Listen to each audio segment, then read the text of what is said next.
Alex Pearson. I'm the owner and operator of Kombucha Hound here in Sarnia-Lambton. We've been operating since 2017 and slowly but surely growing. And we retail our kombucha all the way to Grand Bend, Petrolia, Glencoe, Sarnia and surrounding areas. And yeah, that's Kombucha Hound. It's a ferment. What Kombucha Hound is, what kombucha is, kombucha is a fermented sweet tea. So it naturally ferments over time, the sweet tea, and transforms from a really sweet tea to something similar, but more sweet than an apple cider vinegar. So it has beneficial natural forming probiotics, good acids that are all beneficial for your digestion and the immune system.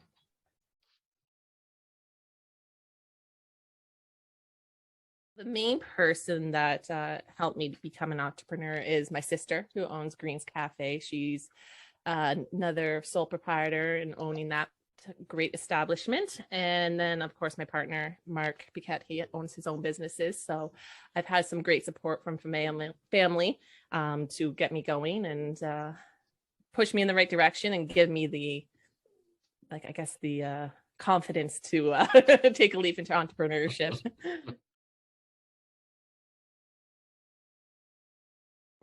No, my friends and family were really supportive. They were maybe a little hesitant and if it would be successful and I could make a career out of it. But once they saw me expanding and being in these new markets and even then grocery stores, they're like, oh, this is like the real deal.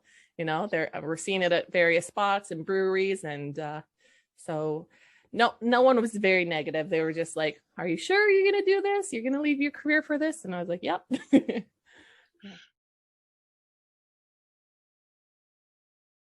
A lot, I guess, would be social media. Like besides Bryn and Mark being such great supporters and mentors, the other people would be connecting with other businesses online that are in the same field and then inquiring how they started, definitely in like forums and groups, and then like asking questions. And then everyone was really supportive that way and pushing me to like take the leap and everything.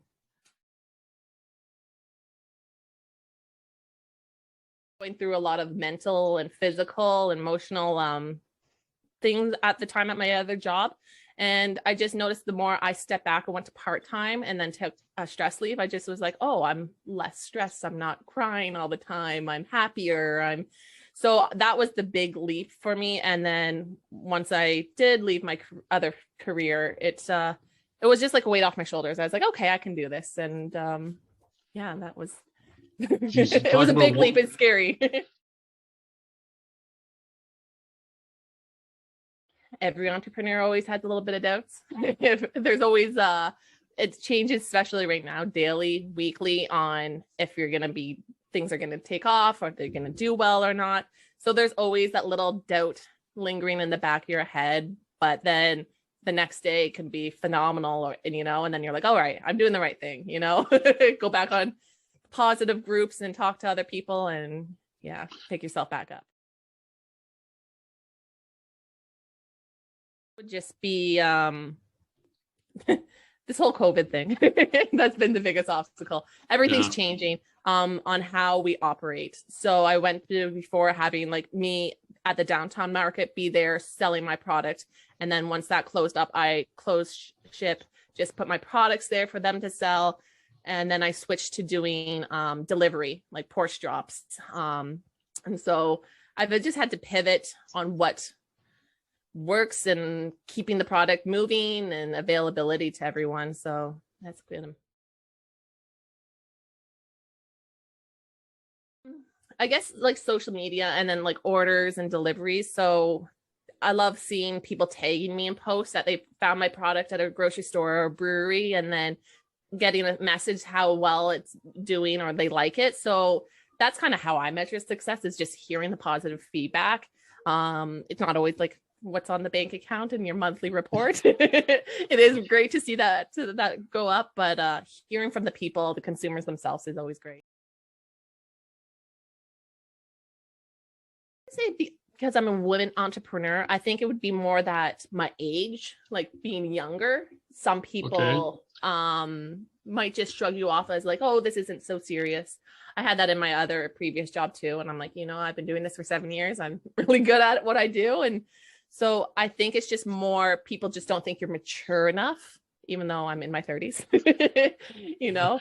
But there's still so much life experience, but I don't think I haven't had any like bias being a woman or anything. So it hasn't been sexism, it's been more ageism. Yes. Yeah. Get a beat like my one friend traveling across Ontario and then him being like, hey, I was up in Manitoulin Island and I saw your product, someone was drinking it, you know. So like I'm not even up in Manitoulin Island, it's just that they stopped in Grand Bend, picked up a bunch of my product and then continued the way up the 21. And you know, so hearing stories like that and we're like, oh wow, I've stretched farther than I thought. Definitely the delivery, I thought I was going to wean that out, but people really enjoy it.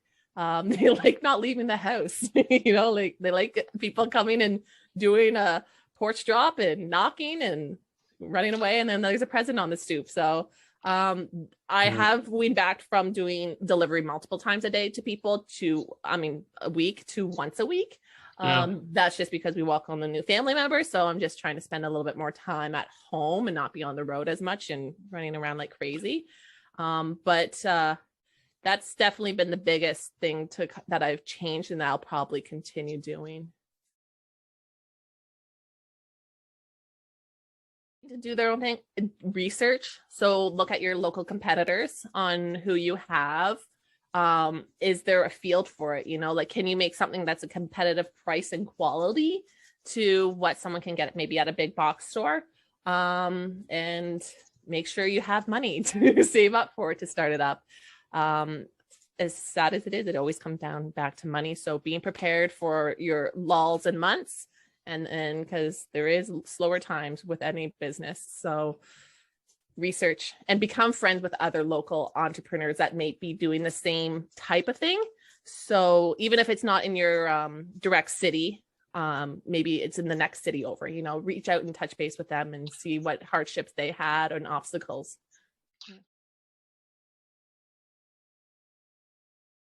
I think just putting the money into buying stuff wholesale right away, then, you know, it's a bigger chunk of money that you're putting on your credit card, but in the end it will make more sense to do that. So not being afraid to reach out to those other wholesale retailers to get your product. Yeah, that was kind of my mind thing. And then have a backup. So like my glass situation is it's gone up in price, so I'm looking at other options now, you know, and gonna be introducing hopefully in the next, I would hope 3 months, hopefully sooner, a new style.